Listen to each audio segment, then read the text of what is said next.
Dear students, welcome back to Biostuff. जैसे कि मैंने आपको लास्ट लेक्चर के अंदर बताया था कि हमने लैक ऑपेरॉन को कंप्लीट करा एंड कंप्लीशन के बाद हमेशा ये ज़रूरी रहता है कि उस कॉन्सेप्ट के रिलेटेड जितने भी क्वेश्चंस पूछे जाते हैं इन द गिवन एग्जामिनेशन हमें वो आने चाहिए। क्योंकि इस वीडियो के अंदर मैंने 5-6 क्वेश्चंस लाए हैं लैक ऑपेरॉन के रिलेटेड। इनमें से मैक्सिमम पार्ट सी के होंगे और couple of questions part B के होंगे। और आपको ये ध्यान रखना है इस वीडियो के अंदर कि किस तरह मैं सॉल्व करूंगा क्वेश्चन को, क्योंकि ये बड़ा इंपॉर्टेंट रहता है कि how to approach to the question. Question बड़ा हो सकता है, जैसे कि आपको अभी लगेगा दिखने में बड़ा हो सकता है, लेकिन उसके पीछे छोटा सा लॉजिक होता है। एंड एक बार ही आपको वो आ गया करना, आपको वो समझ आया लॉजिक क्या है, then it's very easy to solve the question. ठीक है जी, हम बिना आपका टाइम वेस्ट किए हुए we will start the video. हम पहला क्वेश्चन देखेंगे। आप देख सकते हैं क्वेश्चन क्या है। The lac operon, one second,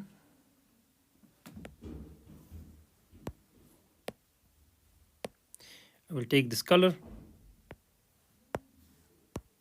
हाँ, आप देख सकते हैं the lac operon in the E. coli is controlled by both the lac repressor and the catabolite activation protein.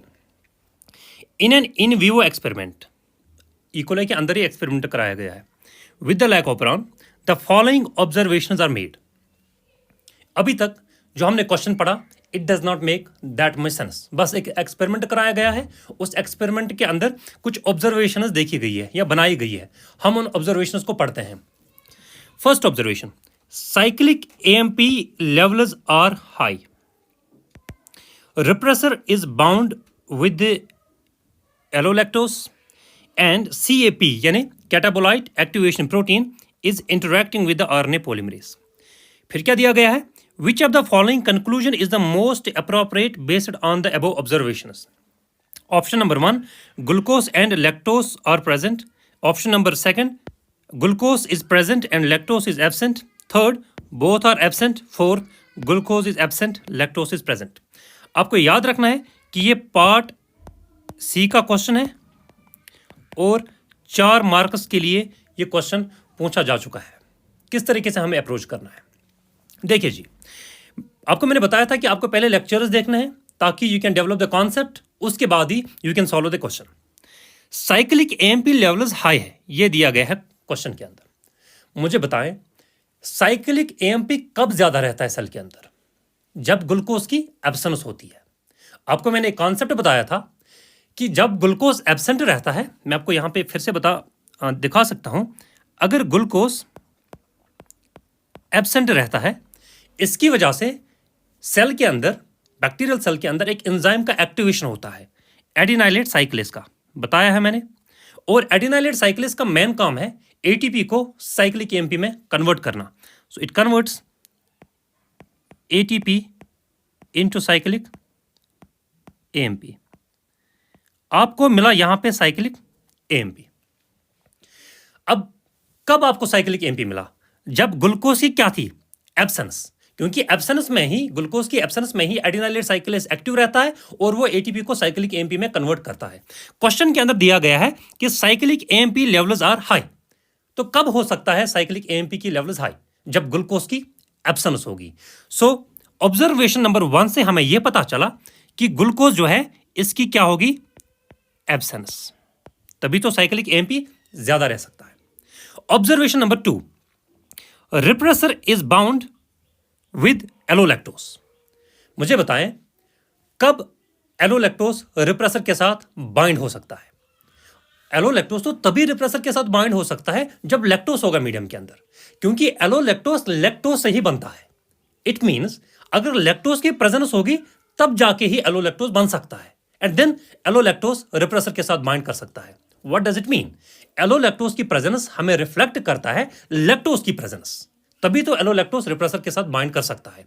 So observation number 2, repressor is bound with the allolactose, it reflects lactose is present. अब आप देखिए observation number 3 भी दिया गया है, लेकिन मुझे बताएं ऑब्जर्वेशन नंबर फर्स्ट से आपको ये कंक्लूजन मिला कि ग्लूकोज की एब्सेंस है। ऑब्जर्वेशन नंबर सेकंड से आपको ये कंक्लूजन मिला लैक्टोज की प्रेजेंस है। फिलहाल हम ऑप्शंस को देखते हैं। मैं इरेज करता हूं इसको।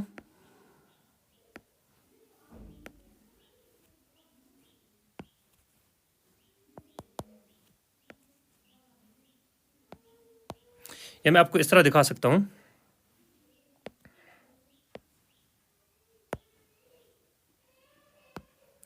देखिए जी, glucose and lactose are present.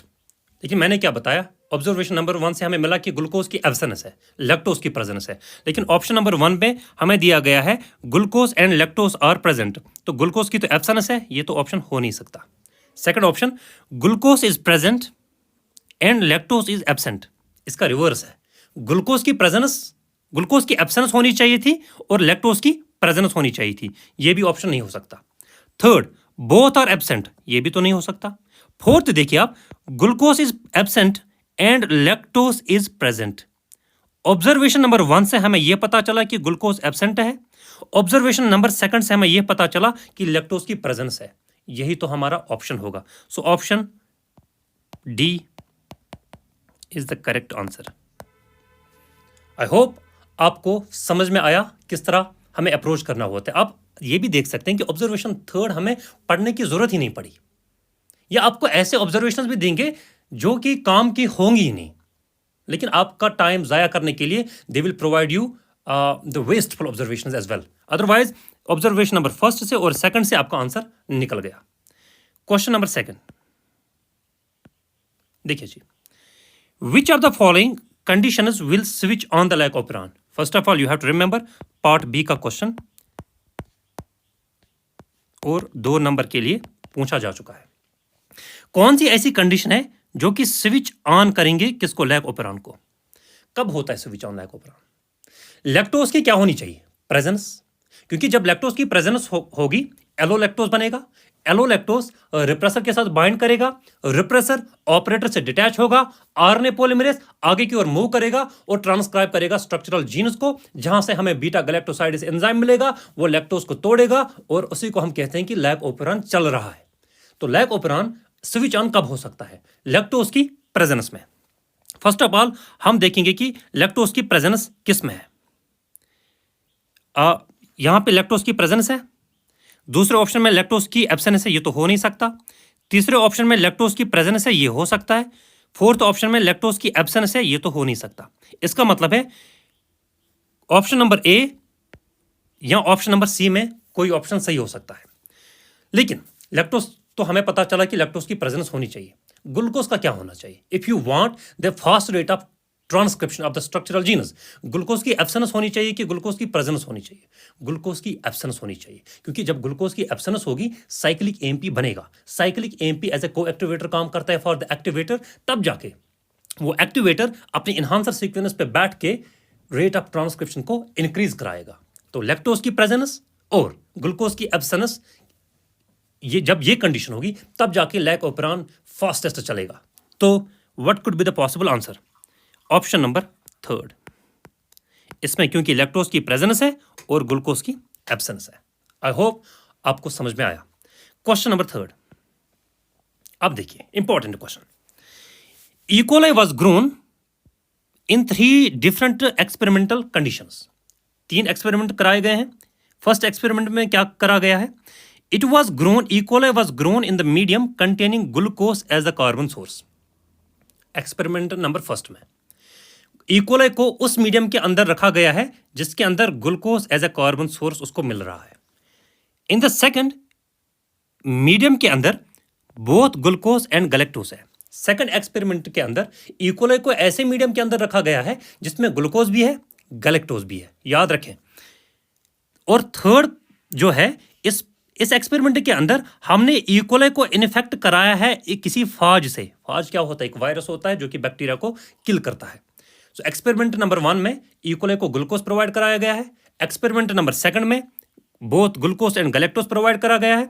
And the third experiment में the E coli has been infected with the phage. Match the curves shown below to the treatment. आप देख सकते हैं कर्व नंबर ए है, कर्व नंबर बी है and curve number C है। इससे पहले कि हम ऑप्शंस को पढ़ें, हम इस ग्राफ को समझने की कोशिश करते हैं। हो सकता है ग्राफ को पढ़े हुए हमारा आंसर निकल जाए। Let's see. एक्स एक्सिस पे टाइम दिया गया है, वाई एक्सिस पे नंबर ऑफ सेल्स यानी नंबर ऑफ इक्वल सेल्स।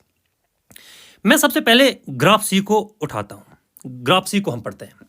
अब देख सकते हैं ग्राफ सी के अंदर सबसे पहले विद टाइम कर्व इंक्रीज हो रही है, फिर एक टाइम ऐसा आता है कर्व डिक्रीज हो रही है, और फिर एक टाइम ऐसा आता है कर्व बिल्कुल ओवरलैप कर जाती है बेस लाइन के साथ, एक्स एक्सिस के साथ। What does it mean?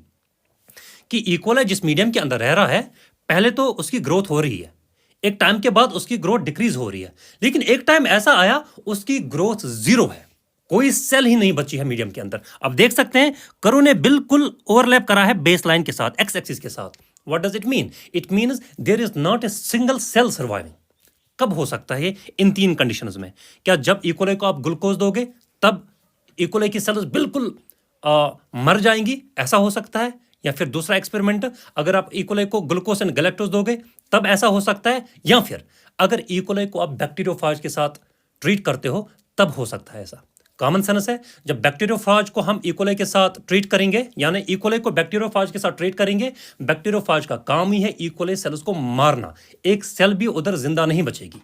तभी तो कर्व जो है ये बिल्कुल नीचे आ रही है और बेस लाइन एक्स एक्सिस के साथ ओवरलैप कर रही है, टच कर रही है। इसका मतलब है ग्राफ सी के अंदर इकोले को बैक्टीरियोफाज के साथ रखा गया है, तभी तो कर्व इज शूटिंग डाउन।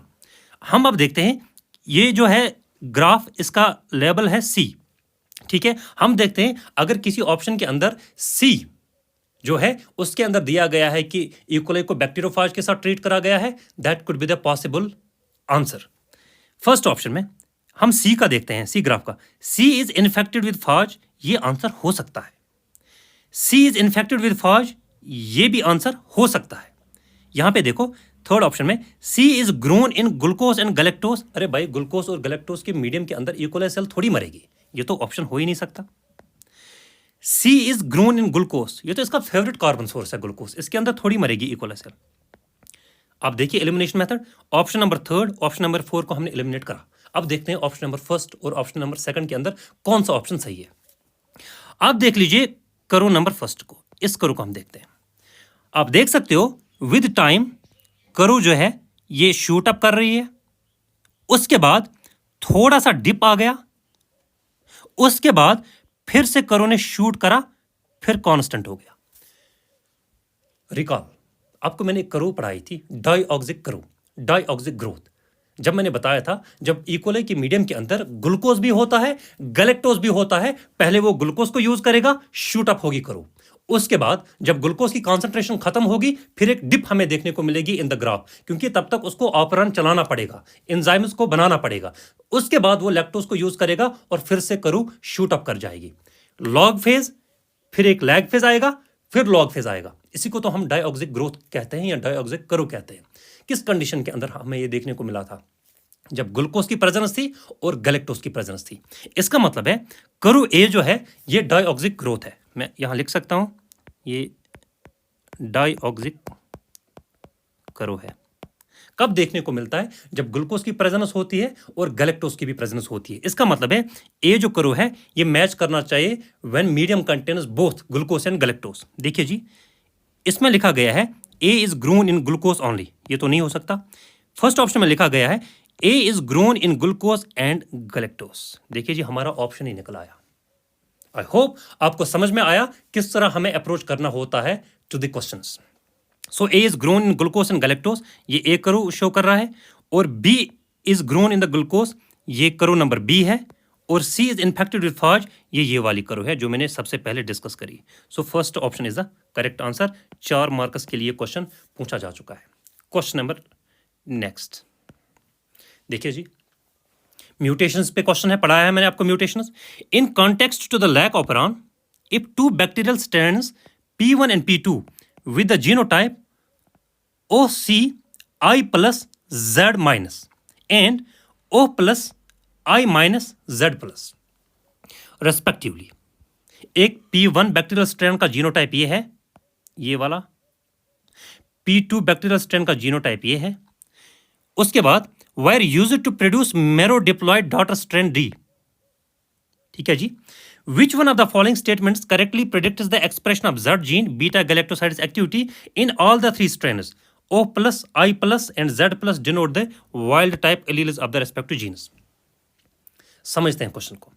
सबसे पहले हम डिस्कस करेंगे बैक्टीरियल स्ट्रेन P1 का जीनोटाइप क्या है. OC I plus Z minus. मैं लिख देता हूं इधर P1 OC I plus Z minus है, I प्लस Z माइनस है. ये P1 स्ट्रेन है. देखिए जी, P1 स्ट्रेन का यही जीनोटाइप है. इसके बारे में हम थोड़ा सा डिस्कस करते हैं. अगर एक बैक्टीरियल स्ट्रेन है, उसका जीनोटाइप ऐसा है OC I plus Z minus है. ये देखो जी, ऑपरेटर कॉन्स्टिट्यूट है, ऑपरेटर के अंदर म्यूटेशन है. I प्लस से तो नॉर्मल रिप्रेसर बनेगा, ये नॉर्मल रिप्रेसर तो बनेगा, लेकिन रिप्रेसर किसके साथ बाइंड करता है? ऑपरेटर के साथ. ऑपरेटर जो है वो तो कॉन्स्टिट्यूटिवली म्यूटेट हो चुका है, यानी ऑपरेटर जो है उसके अंदर म्यूटेशन है. क्या रिप्रेसर इस ऑपरेटर के ऊपर बैठ सकता है? नहीं बैठ सकता. क्यों? क्योंकि ऑपरेटर के अंदर म्यूटेशन है. और Z जो है ये नेगेटिव है. हमें चेक क्या करना है, आप क्वेश्चन को सही ढंग से पढ़ें. Expression of the Z gene beta galactosidase activity, बस इसकी एक्टिविटी हमें ढूंढनी है, हमें परमेस की एक्टिविटी नहीं ढूंढनी है. बीटा गैलेक्टोसाइडेस एक्टिविटी यानी बीटा गैलेक्टोसाइडेस को बनाने वाला जीन लैक Z को हमें सिर्फ यहां ध्यान में रखना है, not lac Y, not lac A. देखिए जी, लैक Z जो है ये म्यूटेटेड है, Z के अंदर म्यूटेशन है, Z माइनस है. I प्लस से रिप्रेसर नॉर्मल बनेगा, ये तो ऑपरेटर के ऊपर बैठ ही नहीं सकता. ठीक है, इसका मतलब है कि Z की कंटिन्यूअसली एक्सप्रेशन होनी चाहिए थी, क्योंकि रिप्रेसर नहीं बैठ पा रहा है ऑपरेटर के ऊपर, क्योंकि ऑपरेटर के अंदर म्यूटेशन है. लेकिन मुझे बताओ, RNA पॉलीमरेज तो Z की ट्रांसक्रिप्शन करा सकता था कॉन्स्टिट्यूटिवली, लेकिन Z जीन के अंदर खुद म्यूटेशन है. RNA पॉलीमरेज तो आप कुछ कर नहीं सकता है. Although RNA polymerase could have transcribed the Z gene constitutively, लेकिन Z जीन के अंदर ही म्यूटेशन है. क्या करें? Z जीन के अंदर जब म्यूटेशन है तो कुछ नहीं हो सकता. इसका मतलब है एक्सप्रेशन बीटा गैलेक्टोसाइडेस की हो ही नहीं सकती, क्योंकि इस जीन के अंदर खुद म्यूटेशन है. तो फिर कंडीशंस कुछ भी रखो, ये तो बनाएगा ही नहीं अपना प्रोटीन. सो P1 के अंदर आपको मिलेगा no expression, no expression. P2 की बात करते हैं. देखिए जी, P2 का जीनोटाइप क्या है? O plus I minus Z plus. P2 O plus I minus Z plus. Cross check करते हैं. O plus I minus Z plus, सही है. O plus I minus Z plus. यहां पे क्या हो सकता है? यहां पे रिप्रेसर म्यूटेटेड है. क्या रिप्रेसर बनेगा? No repressor. रिप्रेसर नहीं बन सकता इधर, नो रिप्रेसर. अगर रिप्रेसर नहीं बन पा रहा है, क्या ये ऑपरेटर के ऊपर बैठ सकता है? नहीं. ऑल्दो ऑपरेटर जो है ये वाइल्ड टाइप है, क्योंकि इसके ऊपर प्लस है, ये नॉर्मल है, लेकिन अभी रिप्रेसर नहीं बन रहा है. इसका मतलब है रिप्रेसर ऑपरेटर के ऊपर बैठ ही नहीं सकता. अगर बैठ ही नहीं सकता, यहां तो Z जो जीन है ये तो नॉर्मल था, ये तो नॉर्मल था, ये तो चाह रहा है कि मेरी एक्सप्रेशन कराओ, लेकिन यहां पे रिप्रेसर ही नहीं बन रहा है. इसका मतलब है रिप्रेसर ऑपरेटर के ऊपर नहीं बैठ सकता. इसका मतलब हुआ RNA पॉलीमरेज को कोई रोकने वाला है नहीं. RNA पॉलीमरेज आएगा और कंटिन्यूअसली Z प्लस, क्योंकि अभी ये किस्मत की बात है कि Z भी प्लस फॉर्म में है, ये नॉर्मल जीन है. अभी RNA पॉलीमरेज आएगा और कंटिन्यूअसली Z प्लस जीन की ट्रांसक्रिप्शन कराएगा, और इससे बीटा गैलेक्टोसाइडेस हमेशा और हमेशा बनेगा. हमेशा क्यों बनेगा? क्योंकि रिप्रेसर म्यूटेटेड है, रिप्रेसर नहीं बैठ सकता ऑपरेटर के ऊपर. तो इसके अंदर हमें मिल सकता है कॉन्स्टिट्यूटिव एक्सप्रेशन. ठीक है जी. P1 के अंदर नो एक्सप्रेशन, P2 के अंदर कॉन्स्टिट्यूटिव एक्सप्रेशन. हम ऑप्शंस को देखते हैं पहले. P1 के अंदर नो एक्सप्रेशन, ये हो सकता है आंसर. P2 के अंदर कॉन्स्टिट्यूटिव एक्सप्रेशन, हो सकता है answer. Option number B, no expression constitutive expression P2 के अंदर, ये भी आंसर हो सकता है, ये भी आंसर हो सकता है. थर्ड में देखो, नो एक्सप्रेशन इंड्यूसिबल एक्सप्रेशन. क्या P2 इंड्यूसिबल एक्सप्रेशन दिखा रहा है? नो, P2 तो कॉन्स्टिट्यूटिव एक्सप्रेशन दिखा रहा है. सी तो ऑप्शन हो ही नहीं सकता. P1 इंड्यूसिबल एक्सप्रेशन, क्या P1 इंड्यूसिबल एक्सप्रेशन दिखा रहा है? P1 स्ट्रेन के अंदर तो एक्सप्रेशन हो ही नहीं रहा है, नो एक्सप्रेशन एट ऑल. ये भी आंसर नहीं हो सकता है. अब ऑप्शन नंबर फर्स्ट और ऑप्शन नंबर यानी ऑप्शन नंबर ए और ऑप्शन नंबर बी के अंदर कोई ऑप्शन ठीक हो सकता है। अब हमें देखना है क्या डी जो स्ट्रेन है मैरो डिप्लॉयड, क्या वो इंड्यूसिबल एक्सप्रेशन दिखाएगा कि कॉन्स्टिट्यूटिव एक्सप्रेशन। देखते हैं मैरो डिप्लॉयड क्या होता है कि हमें P1 जीनोटाइप को और P2 जीनोटाइप को साथ साथ लेना है और साथ साथ देख के हमें यह पता करना है कि एक्सप्रेशन क्या हो सकता है। मैं आपको यहीं दिखाता हूं। P1 का जीनोटाइप क्या है, P1 का OC I plus Z minus और P2 स्ट्रेन का O plus I minus Z plus. देखते हैं कैसा एक्सप्रेशन होता है। देखिए जी यहां पे P1 स्ट्रेन में ये है P2, P1 स्ट्रेन के अंदर I प्लस है, यहां से तो रिप्रेसर नॉर्मल बन सकता है और ये रिप्रेसर जो इस I प्लस से बनेगा ये रिप्रेसर बाइंड कर सकता था ऑपरेटर के ऊपर, लेकिन आप देखो ऑपरेटर खुद म्यूटेट है, ऑपरेटर के अंदर म्यूटेशन है। क्या इस I प्लस से बनने वाला रिप्रेसर इस ऑपरेटर के ऊपर बैठ सकता है? नहीं बैठ सकता। ठीक है जी, नहीं बैठ सकता है। इसका मतलब है लैग Z जीन की एक्सप्रेशन कंटिन्यूअसली होगी। मैं P1 स्ट्रैंड की अभी बात कर रहा हूं। लैग Z जीन की एक्सप्रेशन कंटिन्यूअसली होनी चाहिए थी, लेकिन Z खुद म्यूटेट है। आप देखो Z खुद म्यूटेट है। I प्लस से P1 स्ट्रैंड में आप देखो I प्लस से तो रिप्रेसर नॉर्मल बन सकता था, लेकिन ऑपरेटर के ऊपर तो वो बैठ नहीं सकता।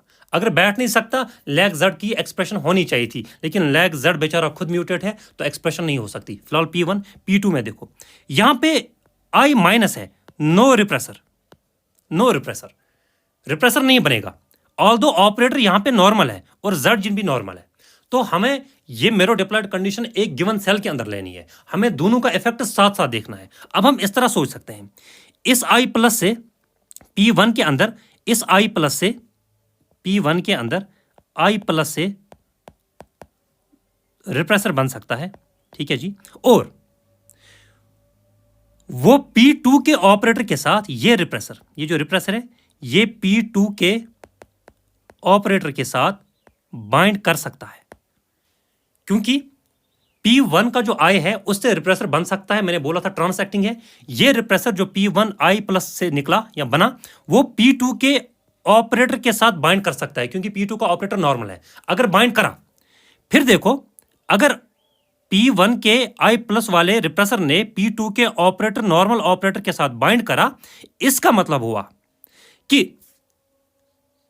अब ये रिप्रेसर आरएनए पॉलीमरेज को आगे नहीं बढ़ने देगा। ऑल्दो P2 का जो Z है ये नॉर्मल है, Z प्लस यहां पे नॉर्मल है।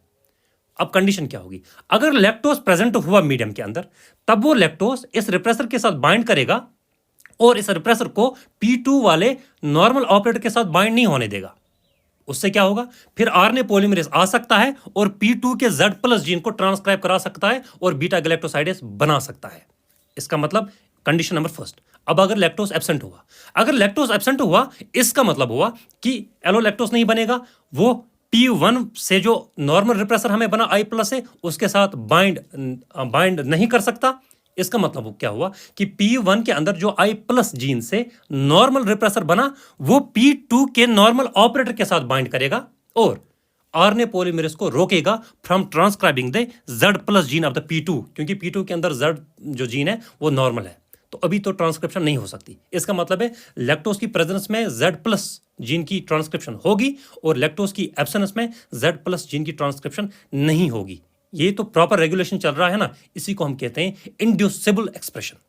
नॉर्मल रेगुलेशन जब चलता है, लैक्टोज की प्रेजेंस में इंडक्शन होना, लैक्टोज की एब्सेंस में इंडक्शन ना होना, it's called as inducible expression. So merodiploid condition यानी daughter strand D, it will lead to the inducible expression. अब देखो ऑप्शन नंबर फर्स्ट में दिया गया है डी इंड्यूसिबल एक्सप्रेशन, तो हमारा ऑप्शन निकल गया ए। आई होप आपको ये समझ में आया। मैरो डिप्लॉयड कंडीशन के अंदर आपको जो P1 और P2 स्ट्रैंड है, इन दो को मिला के आपको सोचना है। अलग P1 को अलग से नहीं सोचना है, P2 को अलग से नहीं सोचना है। P1 से बनने वाला प्रोटीन, P2 से बनने वाला प्रोटीन, ये एक दूसरे को अफेक्ट कर सकते हैं। तभी मैंने बताया कि P1 के अंदर I प्लस से जो बनने वाला रिप्रेसर है वो P2 के नॉर्मल ऑपरेटर के साथ बाइंड कर सकता है और रेगुलेट करा सकता है बीटा गैलेक्टोसाइडेज एंजाइम को। ठीक है जी, ये क्वेश्चन नंबर 4 था। सी पार्ट का क्वेश्चन है और 4 नंबर के लिए पूछा जा चुका है। क्वेश्चन नंबर 5 आसान है। You have created a fusion between the tryptophan which encodes the enzymes for the tryptophan biosynthase under the regulatory control of the lag operator। सारा क्वेश्चन इसी के अंदर है। स्ट्रक्चरल जीनस आपके ट्रिप्टोफान सिंथेस के हैं। ऐसे जीनस होंगे जो कि ट्रिप्टोफान को बनाते होंगे, लेकिन ट्रिप्टोफान को जो बनाने वाले एंजाइम्स हैं, उनको जो कोड करने वाले जीन्स हैं, उनको आपने लैग ऑपरान के रेगुलेटरी प्रोटीन्स के अंदर रखा है। बनाने हैं आपको ट्रिप्टोफान के स्ट्रक्चरल जीन्स, उनके प्रोडक्ट्स, लेकिन उन ट्रिप्टोफान को बनाने वाले जो प्रोडक्ट्स हैं या ट्रिप्टोफान के अंदर जो जीन्स हैं जो कि अपने गिवन प्रोडक्ट्स को बनाएंगे, उनको आपने लैग ऑपरान के रेगुलेटरी प्रोटीन्स के अंदर रखा है। देखिए जी किस तरह। आप मान लो ये है ट्रिप्टोफान के स्ट्रक्चरल जीन्स, मान लो एक्स, वाई, जेड, कुछ भी हो सकता है, ए, लेकिन ये तो है ट्रिप्टोफान के बनाने वाले जीन्स, ट्रिप जीन्स। लेकिन इन जीन्स को आपने लैग ऑपरान के रेगुलेटरी प्रोटीन्स के अंदर रखा गया है। ठीक है जी, it means you have kept them under the regulatory proteins of lac operon. तो प्रमोटर किसका रहेगा? लैग ऑपरान का। यहां पे ऑपरेटर किसका रहेगा? लैग ऑपरान का। लैग आई जीन किसका रहेगा? लैग ऑपरान का। इसका मतलब है यहां से यहां तक जो कि रेगुलेटरी प्रोटीन्स हैं, रेगुलेटरी प्रोटीन्स आपने लैग ऑपरान के रखे। ऑपरेटर लैग ऑपरान का है, प्रमोटर लैग ऑपरान का है, लैग ऑपरान का है, लेकिन जो जीन्स आपको ट्रांसक्राइब करने हैं वो ट्रिप्टोफान के जीन्स हैं। वो ऐसे जीन्स हैं जो ट्रिप्टोफान की सिंथेसिस में हमें हेल्प करते हैं।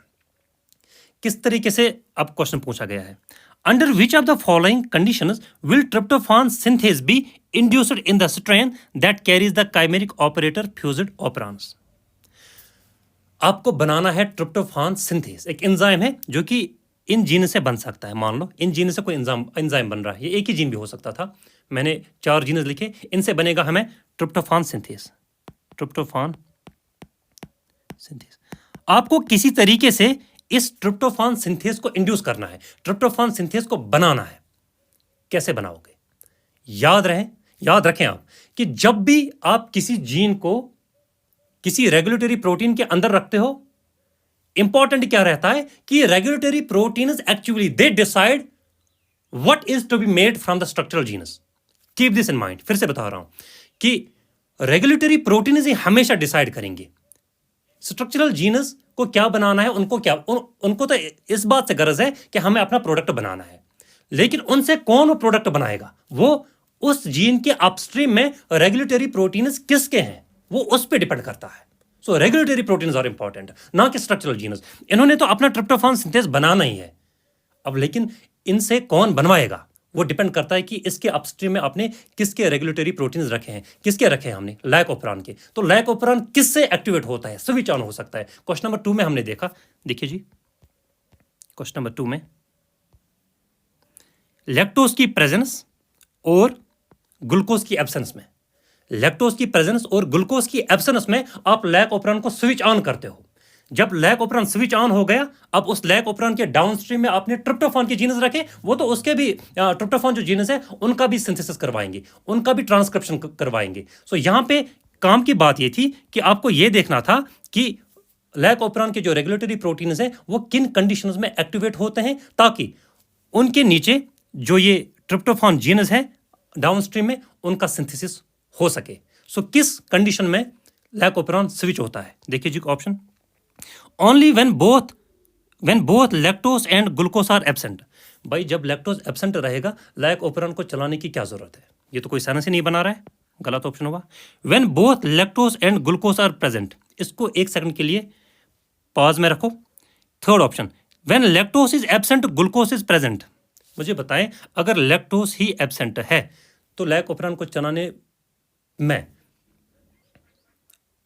अगर लैक्टोज एब्सेंट है तो लैग ऑपरान को चलाना इज ए वेस्टफुल प्रोसेस, क्योंकि लैग ऑपरान का मेन मकसद होता है लैक्टोज को तोड़ना। वही एब्सेंट है, क्यों चलाएं हम लैग ऑपरान को? ये भी गलत। फोर्थ देखें आप, lactose is present glucose is absent. सबसे बढ़िया ऑप्शन, जब लैक्टोज की प्रेजेंस होगी लैग ऑपरान चलेगा और ग्लूकोज की एब्सेंस होगी एक्टिवेटर एक्टिव रहेगा। तो सबसे तेज ट्रांसक्रिप्शन होगी स्ट्रक्चरल जीनस की, ट्रिप्टोफान सिंथेज की। इसका मतलब है option number 4 is the correct answer. अब आप सोचेंगे कि ऑप्शन नंबर बी को हमने क्यों पॉज में रखा, इसमें लैक्टोज की प्रेजेंस है, लाइकोपेरॉन चल सकता है, ग्लूकोज की भी प्रेजेंस है। इसका मतलब है अगर ग्लूकोज की प्रेजेंस है, एक्टिवेटर एक्टिव नहीं हो सकता है। ऑल्दो लैक्टोज की प्रेजेंस में लाइकोपेरॉन चलेगा, उससे ट्रिप्टोफान सिंथेज जो है कि जीन्स है उनके प्रोडक्ट्स बनेंगे, लेकिन ग्लूकोज की प्रेजेंस है, ग्लूकोज की प्रेजेंस में एक्टिवेटर हमेशा इनएक्टिव रहता है, तो बेसल लेवल ऑफ ट्रांसक्रिप्शन चलेगी। ऑल्दो चलेगा लाइकोपेरॉन, लेकिन बेसल लेवल पे। इस ऑप्शन नंबर डी में लाइकोपेरॉन बहुत तेजी से चलेगा, क्योंकि लैक्टोज की प्रेजेंस है और ग्लूकोज की एब्सेंस है। ग्लूकोज की एब्सेंस में एक्टिवेटर एक्टिव रहेगा और वो बड़ी तेजी से ट्रिप्टोफान सिंथेज जो कि डाउनस्ट्रीम में हमने रखे हैं उनका प्रोडक्ट बनाएगा। आई होप कि आपको ये क्वेश्चन सही ढंग से समझ में आए होंगे और इस तरह आपको अप्रोच करना होता है टू क्वेश्चंस। ठीक है जी। अब नेक्स्ट लेक्चर के अंदर हम अब कोई यूनिट स्टार्ट करेंगे। आप कमेंट सेक्शन में जरूर बताएं कि कौन सा यूनिट आप पढ़ना चाहोगे, तो accordingly we will start the unit. I hope you like the video and give thumbs up, subscribe, like and share the video to your friends. See you in the next video. Till then, goodbye.